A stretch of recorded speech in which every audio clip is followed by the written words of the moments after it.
2041 жыл. Сіз ұйқыдан тұрдыңыз. Кофеңізді робот дайындап қойыпты. Автономды көлік сізді жұмысқа апармақшы. Бірақ жұмыс деген не? Оны да жасанды интеллект жасап қойған. Бұл қиял емес. Бұл жақын болашақтың нақты сценарийлері. Кай Фу Ли, Google Чайнаның бұрынғы басшысы, венчурлық инвестор, жасанды интеллект саласының көшбасшысы. Оның «Жасанды интеллект 2041. Болашағымыздың 10 бейнесі» атты кітабы ғылыми болжам мен көркем әңгімелердің үйлесімі. Онда болашақтағы 10 түрлі сценарий арқылы жасанды интеллект біздің өмірімізді қалай өзгертетінін көрсетеді. Бірінші оқиға. Шанхай 2041. Жас бойжеткен Шанхайда виртуалды серіктеспен араласады. Ол шынайы адамдай сөйлейді, оны түсінеді, эмоция білдіреді. Бірақ келесі мәселе туындайды. Бұл шынайы махаббат па, әлде код па? Нақты дерек. Жасанды интеллектінің эмоционалдық интеллектісі дамып, жалғыздық мәселесін шешуге тырысады. Екінші оқиға. Мумбай қаласы. Жасанды интеллект жұмыс орындарын жойып жатыр, бірақ ол жаңа жұмыс түрлерін де туғызады. Мумбайда қайта даярлау орталықтары ашылып, жасанды интеллектмен бірге бірлесе жұмыс істеуге үйретіп жатыр. Нақты дерек. Кітапта жасанды интеллект тек жұмыс орнын алмастырмай, адамның шығармашылығын күшейтетін құрал ретінде сипатталады. Үшінші оқиға. Торонто.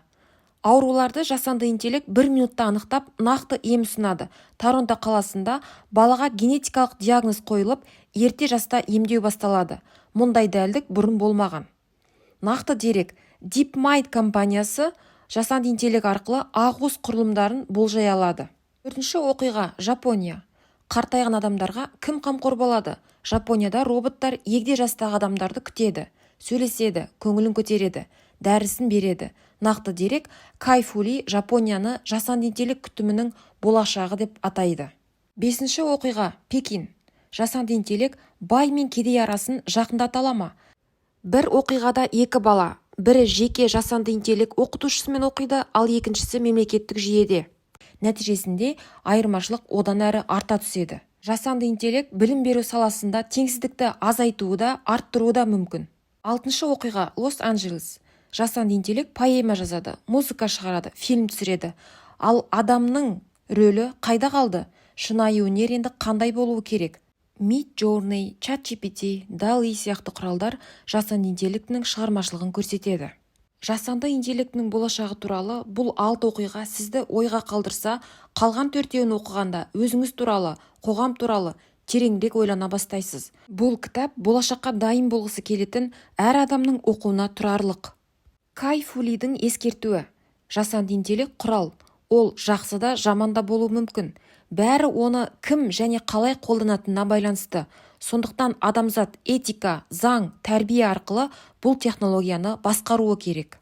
2041 жыл ертең емес, арғы күні де емес. Ол қазірдің өзінде басталып кетті. Бұл кітап тек болашақ туралы емес, ол бүгін қандай шешім қабылдауымыз керек екенін көрсететін дабыл. Технология бізді басқара ма, әлде біз оны ма?